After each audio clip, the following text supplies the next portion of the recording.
আপনার হাতে যে টাকা সেটি কেবল একটি মূল্যবান কাগজ নয়, এটি একটা ইতিহাস, সংস্কৃতি এবং রাজনৈতিক চিন্তার প্রতীক। বাংলাদেশ সহ বিশ্বের বিভিন্ন দেশে টাকার নোট পরিবর্তন করা হয়, কিন্তু কেন? এটাই প্রশ্ন। টাকার এই ডিজাইন কিভাবে নির্ধারণ করা হয় এবং এর পেছনে কি রহস্য আছে? চিন্তা করুন, আপনার মনে কি প্রশ্ন উকি দিচ্ছে? টাকার ডিজাইন কি শুধু আর্টিস্টদের কল্পনা, নাকি সরকারি নীতির প্রতিফলন?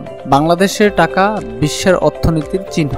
পুরনো টাকার ইতিহাস, নতুন টাকার আগমন, সকলেই কিন্তু একটি বিষয়ের মিলিত পরিবর্তন। আমরা আজ জানাবো টাকার নোটের পরিবর্তনের পিছনের কারণগুলো, কিভাবে এক দেশের সরকার সিদ্ধান্ত নেয় টাকার ডিজাইন সম্পর্কে, কেন কিছু নোট দ্রুত পরিবর্তন করা হয় আবার কিছু নোট বছরের পর বছর একই থাকে। একটি শিশু যখন প্রথমবার টাকা হাতে পায় তখন তার মনে আগ্রহ জাগে, এটা কি, কেন এখানে এই ছবি? আজকের পর্বে আমরা সেই প্রশ্নগুলোর উত্তর খুঁজে বের করব, আর সেই সঙ্গে লুকিয়ে আছে টাকার অন্যতম রহস্য।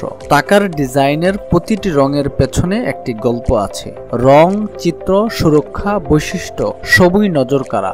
বদলানো টাকার নোটগুলো নিরাপত্তা, সচেতনতা, অর্থনৈতিক স্থিতিশীলতা এবং জাতীয় পরিচয়ের প্রতীক। চীন, আমেরিকা, ভারত, প্রতিটি দেশ নিজস্ব টাকার নোট ডিজাইন করে থাকে তাদের নিজস্ব ইতিহাস ও সংস্কৃতির মাধ্যমে। আপনি কি জানেন $1 পিছনের বিকৃতি লেখা আছে ইন গড উই ট্রাস্ট? এখানে কিন্তু এক ধর্মীয় বিষয়ের প্রতিফলন।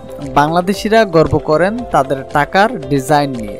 ভাস্কর্য থেকে শুরু করে প্রাকৃতিক দৃশ্য প্রতিটি নোটেই আছে আমাদের জাতীয় ইতিহাসের ছোঁয়া। আজকের টাকাও বদলে দিতে পারে আমাদের জাতীয় ভবিষ্যৎ। টাকার ডিজাইন পরিবর্তন বা নতুন ডিজাইনের আগমন বিভিন্ন কারণে হতে পারে, যা অর্থনৈতিক, রাজনৈতিক, প্রযুক্তিগত, সাংস্কৃতিক দিক থেকে প্রবাহিত হয়। আজকের এই যুগে টাকার জালিয়াতি প্রতিরোধ করতে নতুন সুরক্ষা বৈশিষ্ট্য যোগ করা হয়। আধুনিক প্রযুক্তি ব্যবহার করে বিশেষ রং, পানি উৎপাদন এবং অন্যান্য সুরক্ষা বৈশিষ্ট্য যুক্ত করার মাধ্যমে নতুন ডিজাইন তৈরি করা হয়, যেমন হলোগ্রাফিক ছবি, মাইক্রোপ্রিন্ট এবং বিশেষ সুরক্ষা প্রিন্ট, প্রযুক্তিগত ইত্যাদি। কিছু সময়ে সরকার জাতীয় সংস্কৃতি বা ঐতিহ্যের প্রতীকগুলোই নতুন ডিজাইনের মাধ্যমে তুলে ধরতে পারে। এটি একটি জাতীয় পরিচয় বা মূল্যবোধকে গুরুত্ব দেয়। জনগণের মনোভাব, চাহিদা ও ফিডব্যাক নতুন ডিজাইন তৈরির ক্ষেত্রে গুরুত্বপূর্ণ ভূমিকা নিতে পারে। সাধারণ জনগণ টাকার নোটের ডিজাইন পছন্দ না করলে তাহলেও পরিবর্তন প্রয়োজন হতে পারে। অনুমোদিত ডিজাইনটি পরবর্তী পর্যায়ে নিয়ে যাওয়া হয়, যেখানে ব্যাংক নোট মুদ্রণের জন্য প্রস্তুতি নেওয়া হয়। মুদ্রক প্রতিষ্ঠানে ট্রায়াল রান এবং পরীক্ষার পরে মূল উৎপাদনের কাজ শুরু হয়। চূড়ান্ত মুদ্রণ ও সুরক্ষা বৈশিষ্ট্য পরীক্ষা করার পর নতুন নোট বাজারে প্রকাশ করা হয়। প্রচারণা চালানো হয় যাতে জনগণ নতুন নোট সম্পর্কে অবগত হয়। নতুন নোট বাজারে আসলে পুরনো নোটগুলো ধীরে ধীরে সংরক্ষিত বা বাতিল করা হয় যাতে অর্থনীতিতে কোনো প্রভাব না পড়ে।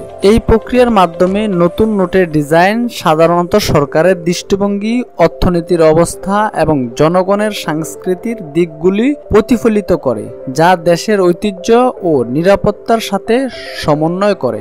আজকের ভিডিওটা যদি ভালো লেগে থাকে, যদি ইউটিউব চ্যানেল থেকে দেখেন তাহলে চ্যানেলটা সাবস্ক্রাইব করুন, আর যদি ফেসবুক পেজ থেকে দেখেন পেজটা ফলো দিয়ে পাশে থাকুন, আর আপনার মতামত জানাতে ভুলবেন না। এমন আরো নিত্য নতুন ভিডিও পেতে পাশে থাকুন। সুস্থ থাকবেন, ভালো থাকবেন, দেখা হবে পরবর্তী কোনো ভিডিওতে।